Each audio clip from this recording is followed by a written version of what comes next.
यह army dress में जो आपको लड़का दिख रहा है, इसकी उम्र 25 साल है और इसका नाम है विशु शर्मा और यह हरियाणा के कुरुक्षेत्र का रहने वाला है। घर पर इसने कहा था कि पापा मम्मी, मैं रक्षाबंधन में घर आऊंगा और अपनी बहन को सोने की अंगूठी गिफ्ट करूंगा, और उससे पहले ही 3 लोग बड़ी बेरहमी से विशु की हत्या कर देते हैं, वो भी कहां, जर्मनी में। और उसकी बहन का रो रोकर और उसके पिता का रो रोकर बुरा हाल है। एक बार उन्हें देखिए। लड़ाई का झगड़ा तो बताएगी नहीं। मैं गरीब आदमी हूँ जी, उसकी बॉडी जितनी जल्दी हो गई।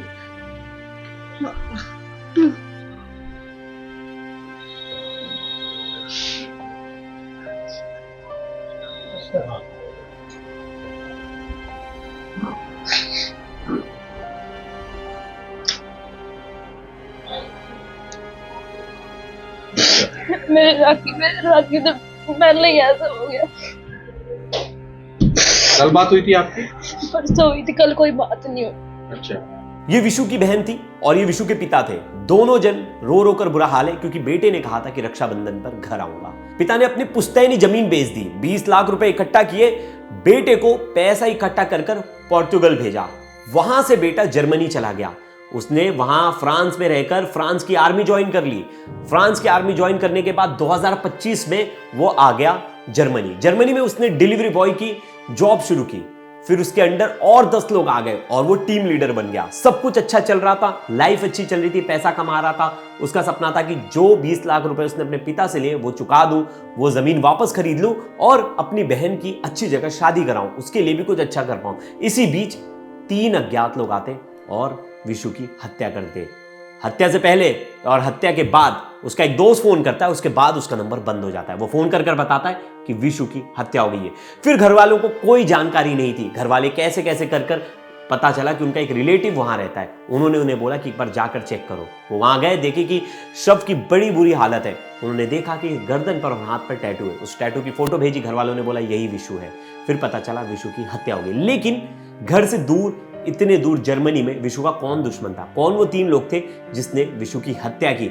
विशु ने आर्मी ज्वाइन की थी फ्रांस की, वो आर्मी छोड़कर विशु जर्मनी क्यों आ गया? जर्मनी में आकर उसने डिलीवरी बॉय का काम क्यों शुरू कर दिया? क्या इसके पीछे कोई एजेंसी के लोग हैं? क्या इसके पीछे कोई दोस्त है या कोई दुश्मन है? इस वीडियो में डिटेल में जानेंगे कि हत्या की वजह क्या है और हत्या के पीछे कौन लोग थे। तो लास्ट तक इस वीडियो को पूरा देखिएगा। नमस्कार, मेरा नाम है परेश पांडे और आप देख रहे हो क्राइम तक। हरियाणा का कुरुक्षेत्र में एक लड़का रहता था जिसका नाम है विशु शर्मा। अब विशु का बचपन से प्लान था कि वो कुछ अच्छा करे और वो जाकर बाहर देश सेटल हो। उसे इंडिया में नहीं रहना था। उसके दिमाग में ये चीज़ बैठी थी कि अगर बाहर देश जाऊंगा, अच्छे पैसे कमाऊंगा और अपने घर की लाइफस्टाइल चेंज करूंगा। और उसे पसंद था। उसने फोटोज़ वगैरह देखी थी और वीडियोज़ मूवीज़ में देखा था, तो उसने देखा कि बाहर के लोगों के कल्चर काफ़ी अच्छे हैं और वो बहुत साफ़ सुथरा और अच्छी लाइफस्टाइल जी रहे हैं। ये सब चीज़ें उसे प्रोवोक कर रही थी कि वो बाहर देश है। ऐसे में उसने जब अपना ग्रेजुएशन कंप्लीट किया तो उसने सोचा कि इंडिया में नहीं रहना है, बाहर जाकर कुछ करना है। लेकिन उसे पता था इंडिया से बाहर जाना भी इजी नहीं है और वहाँ जाकर नौकरी लेना तो वो और हार्ड है। तो उसको बहुत सारे दोस्तों ने बताया कि पंजाब में और बाकी जगहों पर लोग डंकी रूट से जाते हैं और वहाँ जाकर वो लोग जो है अपने लिए जॉब ढूंढ लेते हैं और आगे थोड़े दिन बाद जो है सिटीजनशिप भी ले लेते हैं वहाँ की किसी लड़की से शादी करके। अब ऐसे में उसका भी सपना था कि वो वहाँ जाकर सेटल हो जाए और अच्छा पैसा कमाए और अपने घर वालों की लाइफस्टाइल जो है चेंज करे। इस बीच वो लोगों से कनेक्ट कर रहा था। उसे पता चला डंकी रूट के ज़रिए 20 से 25 लाख का खर्चा आएगा और वो कोई अच्छे देश चला जाएगा, यूरोप के साइड या यूके यूएस साइड, कई इन कंट्रीज़ में जाकर अच्छा सेटल हो सकता है। फिर उसको उसके दोस्त ने बताया, एक पहचान वाले ने बताया कि वो डंकी रूट के ज़रिए पुर्तगाल जा सकता है, लेकिन उसका जो खर्चा है वो 20 लाख के आसपास आएगा। अब उसके आस पड़ोस के लोग और उसके कुछ दोस्त भी गए थे, उसके कुछ पंजाब के दोस्त थे, वो भी गए थे। तो वो ये सब चीज़ें अपने पिता को बताता है। अब जो उनके पिता है नीरज शर्मा, वो पहले उनका ज्वेलरी शॉप था और अच्छा ज्वेलरी शॉप था सिटी में, अच्छा खासा चल भी रहा था। लेकिन 20 लाख अचानक से लाना तो बहुत बड़ी रकम है। तो नीरज ने बोला नहीं बेटा, तुम्हें जो पसंद है वो करो, तुम्हें जहाँ जाना मैं उसके लिए तुम्हें पूरी हेल्प करूँगा, लेकिन याद रखना अपने रूट से हमेशा जुड़े रहना। पिता की ये बात सुनकर विशु ने पिता को कहा कि पापा मुझे भेज दो। पिता ने अपनी एक ज़मीन बेची, जो पुश्तैनी ज़मीन थी, वो ज़मीन बेचकर 20 लाख रुपए इकट्ठा किए और 20 लाख रुपए जो है उन्होंने प्लॉट बेचकर जो है विशु को दे दिए। विशु जो है तकरीबन 2022 के आसपास जो है वो पुर्तगाल पहुंच जाता है और वहाँ जाकर वो रहने लगता है और ठीक ठाक उसका टाइम चलता है। स्टार्टिंग में थोड़ी बहुत जॉब करता है, जॉब से पैसे आते हैं और सब कुछ कर रहा था, सब कुछ अच्छा चला। उसकी वहाँ से जान पहचान हुई कुछ आर्मी के लोगों से, उसे पता चला कि वहाँ की फ्रांस की हम आर्मी ज्वाइन कर सकते हैं, तो उसने फ्रांस की आर्मी ज्वाइन कर ली और लगभग 1 साल वो आर्मी में तैनात रहा। जो ये तस्वीरें हैं ये उस समय की हैं जब वो फ्रांस की आर्मी में नौकरी दे रहा था। 1 साल तक सर्विस दी, उसके बाद उसने सोचा नहीं यार ये काम मेरे लिए नहीं है, फिर उसने 2024 में आर्मी छोड़ दी। अब आर्मी छोड़ने के बाद अब उसने सोचा कि अब यहाँ से आगे बढ़ते हैं और कुछ अच्छा करते हैं, उससे अच्छी कंट्री जाते हैं। फिर उसको पता चला जर्मनी जाने का भी रूट बहुत सिंपल है और वहाँ भी जा सकता है और वहाँ की सिटीजनशिप भी मिल जाएगी मुझे ईजिली। तो 2025 की शुरुआत में उसने जो पैसा इकट्ठा किया था वो पैसा उसने इकट्ठा करने के बाद वो चला गया जर्मनी। अब जर्मनी में जाकर उसने पहली जॉब जो शुरुआत की वो की डिलीवरी बॉय की। डिलीवरी बॉय का जो वो जॉब कर रहा था उसी बीच उससे बहुत सारे और इंडियंस और बाकी कंट्रीज़ जैसे बांग्लादेश, पाकिस्तान और इन कंट्रीज़ से जो स्टूडेंट्स आते हैं वो भी मिले। अब उन्हें भी पार्ट टाइम कुछ करना था, तो इन्होंने अपने साथ, विशु ने अपने साथ कई बच्चों को जोड़ा। अब वो कई बच्चे जो जुड़ गए इसके साथ, वो लोग भी डिलीवरी का काम करने लगे और इसके पास अच्छी खासी टीम हो गई, 15 से 20 लोगों की टीम हो गई और इसके अंडर अच्छे खासे बच्चे थे। अब सब कुछ अच्छा चल रहा था और कुछ दिन बाद ऐसा सुनने में भी आ रहा है, उसके घर वाले बता रहे हैं कि उसे सिटीजनशिप भी मिलने वाली थी। तो ये भी हैरानी की बात है, वैसे इतनी ईजिली मिलती नहीं, लेकिन उसे कैसे मिल रही थी ये तो घर वाले बता पाएंगे। अब ऐसे में कल अचानक से एक दिन पहले जो है इनके घर वालों को फ़ोन आता है, इनके पिता को फ़ोन आता है और जो इनके दोस्त थे, यानी जो विशु का दोस्त था, वो विशु का दोस्त जो है वो फ़ोन कर कर बोलता है कि विशु की किसी ने हत्या कर दी है और हत्या हो गई और आप प्लीज़ कनेक्ट कर लो यहाँ की अथॉरिटीज़ से। उस जो दोस्त था उसका नाम था गौरव और उसने बाद में अपना फ़ोन बंद कर दिया क्योंकि वो परेशान हो गया कि घर वाले शायद फ़ोन वोन कर रहे होंगे या किसी चीज़ से वो डर गया होगा। अब घर वालों ने उससे बहुत रीच आउट करने की कोशिश की लेकिन फिर कुछ मिला नहीं। फिर घर वालों ने वहाँ उनके एक रिश्तेदार रहते हैं उन्हें फ़ोन किया, वो वहाँ पहुँचे विशु के यहाँ, जिस हॉस्पिटल में विशु था वहाँ उन्होंने उसकी डेड बॉडी देखी, उसके डेड बॉडी पे उसके टैटू बने थे। टैटू घर वालों को बताया, घर वालों ने भी देखा, घर वालों ने बोला हाँ ये विशु ही है और फिर ये पता चला कि ये विशु है। फिर जो वहाँ की पुलिस और बाकी एजेंसीज ने बताया कि विशु को किसी ने कॉल कर कर बुलाया और बोला कि हाँ आ जाओ। विशु उस जगह पर पहुंचा और 3 अज्ञात लोगों ने उस पर धारदार चाकू से हमला कर दिया रात को। हमला इतना गहरा था कि मौका वारदात पर ही विशु की मौत हो गई। अब विशु की मौत हो गई, वहाँ से जो है जो आरोपी थे वो फरार हो गए और पुलिस ने जो है मामला दर्ज भी कर लिया। लेकिन तब तक जब तक उसे हॉस्पिटल लेकर जाते खून इतना बह चुका था कि विशु को बचाया नहीं जा सका और वो हॉस्पिटल पहुंचने के बाद जब उसकी डेथ हो गई तब घर वालों को ये चीज़ें पता चली। उससे पहले भी नहीं कि जब तक उसका इलाज वगैरह चल रहा है या मतलब जब तक उसे पोस्टमार्टम हाउस लेकर जा रहे, पोस्टमार्टम हाउस लेकर गए, वहाँ उसको डेथ डिक्लेयर कर दिया गया। उसके बाद घर वालों को पता चला, वो भी उनके दोस्त ने बताया और वो दोस्त ने भी बाद में अपना नंबर बंद कर दिया। अब विशु कुछ दिन पहले ही घर आने की बात कर रहा था, उसने अपनी बहन से बातचीत की थी और उसने अपनी बहन को कहा था कि तुझे इस बार रक्षाबंधन में क्या चाहिए। उसने कहा था कि जो तुझे ठीक लगे दे दे। तो उसने कहा था कि मैं तुझे गोल्ड की रिंग दूंगा और तू गोल्ड की रिंग जाकर पसंद कर ले। बहन यहाँ भी जाने वाली थी ज्वेलरी शॉप अपने और वहाँ गोल्ड की एक रिंग भी पसंद करने वाली थी और इनका खुद का भी बिजनेस था, तो सब कुछ डिसाइडेड था। लेकिन उससे पहले भाई छोड़कर चला गया और भाई अब रक्षाबंधन में नहीं आ पाएगा। लेकिन अब बहन के लिए सबसे बड़ी चिंता की बात यह है कि वहाँ से डेड बॉडी लानी है यहाँ।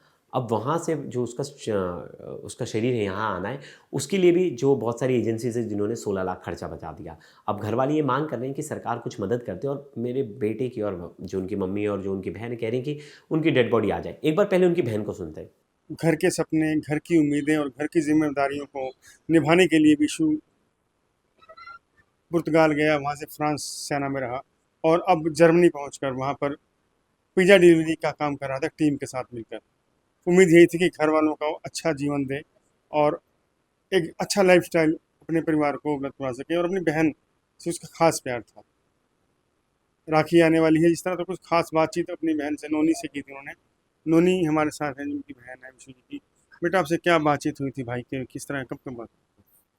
उसकी ये बात हुई थी कि भी अब राखी आने वाली है, भी तुझे क्या गिफ्ट चाहिए, तू रिंग ले ले, भी मैं दिवाली पे आऊँगा। हर बर्थडे पे कुछ ना कुछ गिफ्ट दिलाता था, कभी फ़ोन, कभी भाई दूज पे कोई गिफ्ट। मैंने 4 सालों से उसकी राखी रखी हुई थी कि जब आएगा मैं बांधूंगी।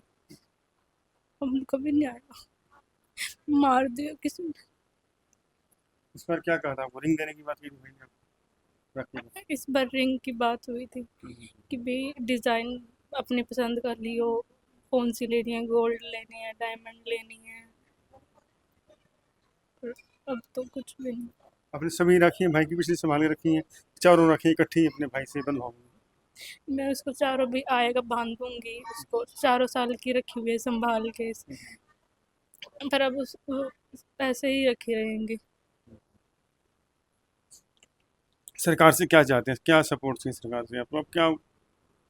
कि जल्द से जल्द वो उसकी बॉडी इंडिया आ जाए।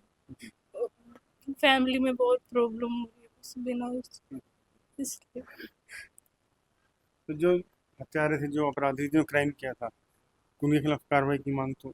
हाँ, होनी चाहिए, बिल्कुल होनी चाहिए।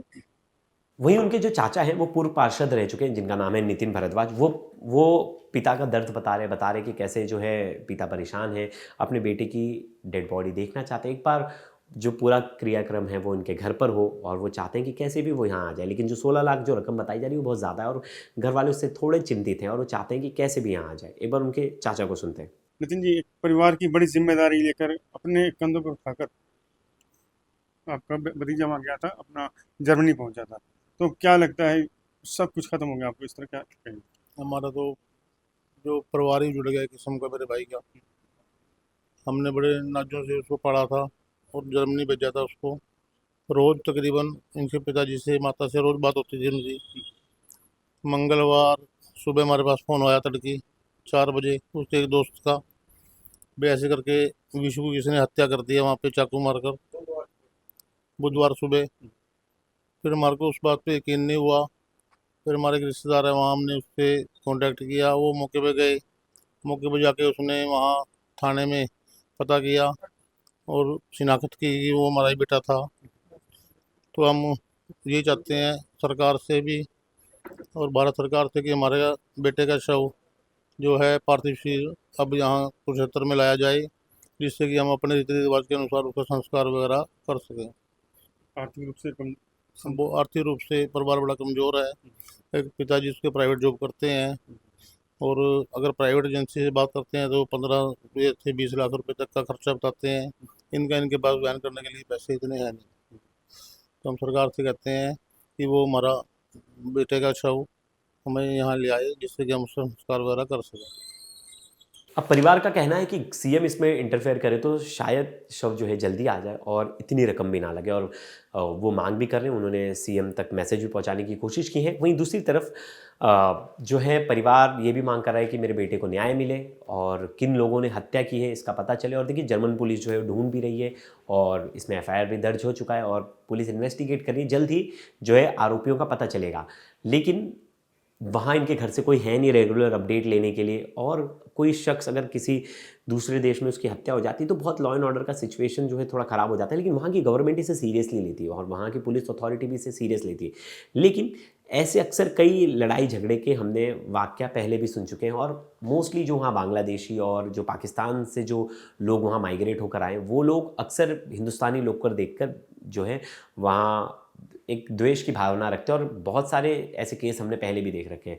तो वो जो 3 लोग थे वो कौन थे? ये जो क्या टीम में जो इसने 10-15 लोग रखे थे उसमें से कोई था, या कोई इसका पीछा कर रहा था पहले से, या इनके पीछे कोई एजेंसी के लोग लगे थे? क्योंकि बहुत सारे ऐसे तमाम सवाल खड़े हो रहे हैं कि एक्चुअली विशु इतना अच्छा लड़का था, उसकी किसी से लड़ाई झगड़ा नहीं था, वो उल्टा लोगों को मदद करता था, तो उसकी हत्या किसने कर दी? और यही क्वेश्चन हम भी कर रहे हैं, और वहाँ की सरकार से भी मांग करेंगे कि हमारे जो वहाँ एम्बेसी में जो सेक्रेटरीट हैं और जो ऑफिसर्स वहाँ अपॉइंटेड हैं वो इस केस को थोड़ा ध्यान से देखें। वो देखें कि कैसे दिन दहाड़े हत्या कर दी जाती है और क्या एक्शन इस पर लिया गया, एक्शन पूछे, गवर्नमेंट पर थोड़ा प्रेशर बनाए वहाँ के, और परिवार की जो मदद हो सके वो करे। क्योंकि परिवार जो है पहले से परेशान है। 20 लाख रुपया बच्चे के पीछे लगाया, बच्चे को डंकी रूट के थ्रू वहाँ भेजा, और वहाँ जाकर बेटी की हत्या होगी। पिता ने सोचा था कि बेटा जो है बुढ़ापे का सहारा बनेगा, जो पैसा वो उस पर इन्वेस्ट कर रहे हैं वो कहीं ना कहीं उनके देखभाल में ही बाद में यूज़ होगा। लेकिन किसी पिता ने ऐसा नहीं सोचा होगा कि उसके साथ, उसके बेटे के साथ ऐसा हो जाएगा। लेकिन एक और चीज़ है कि बहुत लोग देखा देखी, बहुत सारे बच्चे जो है देखा देखी वो सोच रहे हैं मुझे जॉब नहीं करनी, मुझे अगर पिज़्ज़ा भी बेचना है तो मैं बाहर देश जाकर बेचूंगा, मुझे अगर टैक्सी भी चलानी है तो मैं बाहर देश चलाऊंगा, इंडिया में ये काम नहीं करूंगा। क्योंकि इंडिया में जो काम है उसे लो प्रोफाइल काउंट किया जाता है। अगर कोई टैक्सी चलाना चाहता है तो उसे लो प्रोफाइल काउंट कर लेते हैं। तो कोई स्टूडेंट अगर वो जॉब में नहीं ऑफिस करना चाहता, खुद का कुछ करना चाहता है, टैक्सी चलाना चाहता है, खुद का कोई पिज़्ज़ा शॉप ओपन करना सकता है, डिलीवरी का, लेकिन वो इस काम को क्योंकि इंडिया में उतना तवज्जो नहीं है, तो वो अच्छी लाइफस्टाइल अच्छी चीज़ है। और जॉब को, जैसे यूरोप में, जर्मनी में और बाकी कंट्रीज़ में, वहाँ जो है हर जॉब को एक इक्वल नज़रिए से देखा जाता है, कोई जॉब छोटा बड़ा नहीं है। तो इसलिए जो है यहाँ का जो यूथ है वो बहुत ज़्यादा आकर्षित है वहाँ जाने की, वहाँ की लाइफस्टाइल फॉलो करने के लिए। और ऐसा ही कुछ विशु के साथ भी था। विशु भी चाहता था कि वहाँ जाए, कुछ अच्छा करे और अच्छी लाइफस्टाइल दे, लेकिन वहीं विशु के साथ जो हुआ, उसके परिवार वाले अभी गम में हैं और परिवार एक उम्मीद कर रहा है कि कैसे भी बेटे का जो पार्थिव शरीर है वो यहाँ आ जाए और उसका जो अंतिम संस्कार है, जो अंतिम क्रिया है, वो हम अपने हाथों से करें। और घर वालों की बात भी सही है और सरकार को इसमें जो मदद हो सके विशु के घर वालों की मदद करनी चाहिए। और हमारी भी अपील है कि अगर जो भी मदद हो सके विशु की बहन की मदद करनी चाहिए, कि उसने अपने भाई को राखी से पहले खो दिया, लेकिन वो चाहते हैं कि हम उनका अंतिम संस्कार जो है अच्छे से करवा पाए। तो दोस्तों, ये वीडियो ज़्यादा से ज़्यादा शेयर करिएगा कि ये वीडियो जो है सरकार तक पहुँचे, सरकार तक इनकी मांगे जो हैं वो सरकार थोड़ी उनकी मदद कर पाए, क्योंकि सरकार के भी हाथ में जितना होता है वो कर पाते हैं, लेकिन अगर सरकार थोड़ा बहुत प्रेशर बनाए तो जो इनका काम है वो जल्दी हो जाएगा और जो इनका पार्थिव शरीर है वो जल्दी यहाँ आ जाएगा। तो दोस्तों, इस वीडियो पर आपकी क्या राय है वो भी कमेंट कीजिएगा और बताइएगा, सरकार तक ये वीडियो पहुँचाइएगा और इसके जो क्लिप्स हैं वो इंस्टाग्राम वगैरह पर शेयर कीजिएगा। तब तक के लिए धन्यवाद दोस्तों।